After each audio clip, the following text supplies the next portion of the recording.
আসসালামু আলাইকুম বন্ধুরা, আশা করি আপনারা সকলেই ভালো আছেন। প্রিয় বন্ধুরা, উম্মুল মুমিনিন হজরত খাদিজা রাদিয়াল্লাহু আনহার ইন্তেকালের পর ওনার জানাজার নামাজ পড়ানো হয়নি, কিন্তু কেন? এবং যেদিন হজরত খাদিজা রাদিয়াল্লাহু তাআলা আনহার মৃত্যু হয় সেই দিনটি ছিল রমজান মাস, কিন্তু রমজান মাস থাকা সত্ত্বেও কেন সেই দিন কেউ রোজা রাখেনি? হজরত খাদিজা রাদিয়াল্লাহু আনহার মৃত্যুর বছরকে কষ্টের বছর কেন বলা হয়? এই সকল প্রশ্নের উত্তর আজকে এই ভিডিওর মাধ্যমে আমরা আপনাদেরকে জানাবো। প্রিয় দর্শকবৃন্দ, হজরত খাদিজা রাদিয়াল্লাহু আনহা হচ্ছেন প্রথম নারী যাকে কুরআনের আয়াত দ্বারা উম্মুল মুমিনিন অর্থাৎ মুমিনদের মা উপাধি দেওয়া হয়েছে। এছাড়াও কোরআন কারিমে হজরত খাদিজা রাদিয়াল্লাহু আনহা সম্পর্কে এবং দ্বীনের খেদমতে তার অবদান সম্পর্কে অনেক কথা বলা হয়েছে। রাসূলুল্লাহ সাল্লাল্লাহু আলাইহি ওয়াসাল্লামের সাথে বিয়ে হওয়ার পূর্বে তিনি মক্কার অনেক বড় ধনী ব্যবসায়ী রমণী ছিলেন। তার ব্যবসায়ী কাফেলার নিযুক্ত উটের সংখ্যা প্রায় ৮০,০০০ ছিল। সেই সকল উটের মাধ্যমে তিনি শাম, সিরিয়া, মিশর এবং ইয়েমেনে তিনি ব্যবসায়ী কাফেলা প্রেরণ করতেন। কিন্তু আল্লাহ রাসূলের সাথে বিয়ে হওয়ার পর তিনি তার সমস্ত সম্পদ ইসলামের কল্যাণে আল্লাহ রাসূলের হাতে সমর্পণ করেন, যাতে ইসলামের প্রচার এবং প্রসারে ব্যয় করতে পারেন। উম্মুল মুমিনিন হজরত খাদিজা রাদিয়াল্লাহু আনহা অত্যন্ত সম্ভ্রান্ত বংশের রমণী ছিলেন। তার পিতা খুয়াইলিদ ইবনে আসাদ এবং মাতা ফাতেমা বিনতে জাইদা তার বংশের পরম্পরা পিছনে গিয়ে আল্লাহ রাসূলের বংশের সাথে মিলিত হয়, যে কারণে তার বংশমর্যাদা আল্লাহ রাসূল সাল্লাল্লাহু আলাইহি ওয়াসাল্লামের স্ত্রী হবার মতোই উপযুক্ত ছিল। হজরত খাদিজা রাদিয়াল্লাহু তাআলা আনহার বয়স হস্তি বাহিনীর আক্রমণের 15 বছর পূর্বে হয়েছিল এবং নবীজির হিজরতের বছর তার বয়স 65 বছরে উপনীত হয়। তিনি 65 বছর বয়সে ইন্তেকাল করেন এবং তাকে মক্কার বিখ্যাত কবরস্থান জান্নাতুল মুআল্লায় দাফন করা হয়। হজরত আবু হুরায়রা রাদিয়াল্লাহু আনহু হতে বর্ণিত, তিনি বলেন, নবী করিম সাল্লাল্লাহু আলাইহি ওয়াসাল্লাম যখন হেরা গুহায় আল্লাহর ইবাদতে মশগুল থাকতেন, তখন একদিন জিব্রাইল আলাইহিস সালাম আল্লাহর রাসূলের কাছে আগমন করেন এবং বললেন, হে আল্লাহর রাসূল, আপনার নিকট খাদিজা রাদিয়াল্লাহু আনহা আগমন করছেন। তার হাতে একটি পাত্র রয়েছে, তাতে তরকারি এবং খাবার দাবার নিয়ে আসছেন। যখন তিনি আপনার কাছে আসবেন, আপনি তাকে জানিয়ে দিবেন যে আল্লাহ তাআলা এবং জিব্রাইল তাকে সালাম জানিয়েছেন এবং তাকে সুসংবাদ দিবেন জান্নাতের মাঝে তার জন্য একটি মণি মুক্তা খচিত প্রাসাদ তৈরি করা হয়েছে, যেখানে কোনো কষ্ট থাকবে না, কোনো শব্দ হৈ হুল্লোড় থাকবে না, শান্তি এবং নীরবতা বিরাজ করবে। আরেকটি হাদিসে হজরত আলী রাদিয়াল্লাহু আনহু থেকে বর্ণিত, রাসূলুল্লাহ সাল্লাল্লাহু আলাইহি ওয়াসাল্লাম বলেন, ঈসা আলাইহিস সালামের সময় সবচেয়ে নেককার নারী ছিল হজরত মারিয়াম আলাইহিস সালাম। ঠিক তেমনি আমার সময় সবচেয়ে সম্মানিতা এবং নেককার নারী হচ্ছে খাদিজা। হজরত আবদুল্লাহ ইবনে আব্বাস রাদিয়াল্লাহু আনহু হতে বর্ণিত, নবী করিম সাল্লাল্লাহু আলাইহি ওয়াসাল্লাম একদিন মাটিতে 4টি দাগ টানলেন। তারপর সাহাবীদেরকে উদ্দেশ্য করে জিজ্ঞেস করলেন, তোমরা কি জানো এরা কারা? সাহাবীরা উত্তর দিল, আল্লাহ এবং তার রাসূল সবচেয়ে ভালো জানেন। তখন আল্লাহ রাসূল সাল্লাল্লাহু আলাইহি ওয়াসাল্লাম বললেন, এই 4 জন হচ্ছে জান্নাতের সবচেয়ে সম্মানিত 4 মহিলা।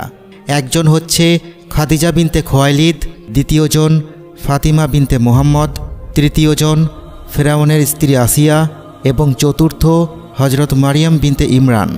হজরত খাদিজা রাদিয়াল্লাহু তাআলা আনহা আল্লাহর রাসূলের প্রথম স্ত্রী ছিলেন। আল্লাহর রাসূল সাল্লাল্লাহু আলাইহি ওয়াসাল্লাম খাদিজাকে এতটাই ভালোবাসতেন যে যতদিন খাদিজা রাদিয়াল্লাহু তাআলা আনহা জীবিত ছিলেন ততদিন তিনি অন্য কোনো নারীকে বিবাহ করেননি। হুজুর সাল্লাল্লাহু আলাইহি ওয়াসাল্লাম হজরত খাদিজা রাদিয়াল্লাহু তাআলা আনহার বিষয়ে বলতেন, আমি তার চেয়ে উত্তম কোনো স্ত্রী পাইনি, কেননা তুমি সেই সময় ঈমান এনে আমার পাশে ছিলে, যখন মক্কার কাফেররা আমার উপর জুলুম অত্যাচারের সীমা অতিক্রম করে ফেলেছিল। তুমি সেই সময় তোমার সম্পদ এবং ভালোবাসা দিয়ে আমার পাশে দাঁড়িয়েছিলে, যখন আমার পাশে অন্য কেউ ছিল না।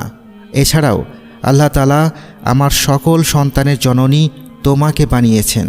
তোমার মাধ্যমে আল্লাহ তাআলা আমাকে সন্তানের নিয়ামত দান করেছেন।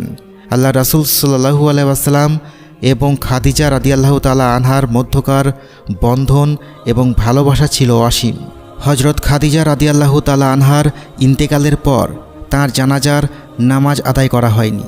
মূলত এটা এই কারণে যে হজরত খাদিজা রাদিয়াল্লাহু তাআলা আনহা যখন ইন্তেকাল করেন তখন 5 ওয়াক্ত সলাত সহ জানাজা সালাত বা অন্য কোনো সলাতের বিধান নাজিল হয়নি। ঠিক একইভাবে হজরত খাদিজা রাদিয়াল্লাহু তাআলা আনহার ইন্তেকালের দিন রমজান মাস হলেও সেই দিন কেউ রোজা রাখেনি, কেননা তখন রমজানে রোজা ফরজ হওয়ার আয়াত নাজিল হয়নি। একই বছর আল্লাহ রাসূলের প্রিয় চাচা আবু তালেব ইন্তেকাল করেন। এই দুইজনই আল্লাহ রাসূলের পাশে ছিলেন, তার কঠিন সময়ে সব ধরনের সহযোগিতা করেছেন। সামান্য কিছুদিনের ব্যবধানে সবচেয়ে প্রিয়তম দুই ব্যক্তির ইন্তেকালে আল্লাহ রাসূল মানসিকভাবে বিপর্যস্ত হয়ে পড়েন। এই কারণেই এই বছরকে কষ্টের বছর বলা হয়। হজরত খাদিজা রাদিয়াল্লাহু তাআলা আনহার মৃত্যু নবীজির হিজরতের এবং সালাতের ফরজ হওয়ার বছরেই ঘটে থাকে। হিজরতের কয়েক মাস আগে হজরত জিব্রাইল আলাইহিসসালামের সুসংবাদ অনুযায়ী হজরত খাদিজা রাদিয়াল্লাহু তাআলা আনহা জান্নাতে নির্মিত মণিমুক্তার নির্মিত প্রাসাদে রয়েছেন। আল্লাহ রাসূল সাল্লাল্লাহু আলাইহি ওয়াসাল্লাম নিজে হজরত খাদিজার কবরে নামেন এবং নিজের হাতে হজরত খাদিজার দেহ কবরে নামান। হজরত খাদিজা রাদিয়াল্লাহু তাআলা আনহার গর্ভে আল্লাহ রাসূল সাল্লাল্লাহু আলাইহি ওয়াসাল্লামের 6টি সন্তান জন্ম হয়, যার মধ্যে 2টি পুত্র সন্তান যারা শিশু বয়সেই ইন্তেকাল করেন এবং 4টি কন্যা সন্তান। হজরত কাসেম বিন মুহাম্মদ আল্লাহ রাসূলের সবচেয়ে বড় সন্তান ছিলেন। এই ছেলের নাম অনুযায়ী আল্লাহ রাসূল সাল্লাল্লাহু আলাইহি ওয়াসাল্লামের একটি কুনিয়াত উপনাম রয়েছে, আবুল কাসেম। তারপরে কন্যা সন্তানদের মধ্যে হজরত জয়নব বিনতে মুহাম্মদ আল্লাহ রাসূলের সবচেয়ে বড় কন্যা। তারপরে তৃতীয় পুত্র সন্তান আবদুল্লাহ বিন মুহাম্মদ, তিনি খুব অল্প বয়সে মারা যান। এই পুত্র সন্তানটি নবুয়তের বছরে জন্মগ্রহণ করেন, যার কারণে তাকে তয়েব এবং তাহের 2টি উপনামে ডাকা হয়ে থাকে। তারপরে চতুর্থ সন্তান হজরত রুকাইয়া বিনতে মুহাম্মদ সাল্লাল্লাহু আলাইহি ওয়াসাল্লাম। তারপরে পঞ্চম সন্তান হজরত উম্মে কুলসুম বিনতে মুহাম্মদ সাল্লাল্লাহু আলাইহি ওয়াসাল্লাম। অতঃপর সর্বশেষ এবং ষষ্ঠ সন্তান জান্নাতের নারীদের সর্দার হজরত ফাতিমা বিনতে মুহাম্মদ সাল্লাল্লাহু আলাইহি ওয়াসাল্লামের জন্ম হয়। এই সকল সন্তানদের জন্মের মাঝে 1 বছরের ব্যবধান থাকে। হজরত খাদিজা রাদিয়াল্লাহু তাআলা আনহা নিজের সন্তানদের খুবই ভালোবাসতেন। হজরত খাদিজা রাদিয়াল্লাহু তাআলা আনহার 5টি বিশেষ মর্যাদা ছিল। সর্বপ্রথম তিনি আল্লাহ রাসূলের প্রথম স্ত্রী হওয়ার গৌরব অর্জন করেন। তিনি যখন আল্লাহ রাসূলের স্ত্রী হন তখন তার বয়স 40 বছর। তা সত্ত্বেও তিনি যতদিন জীবিত ছিলেন আল্লাহর রাসূল দ্বিতীয় বিয়ে করেননি।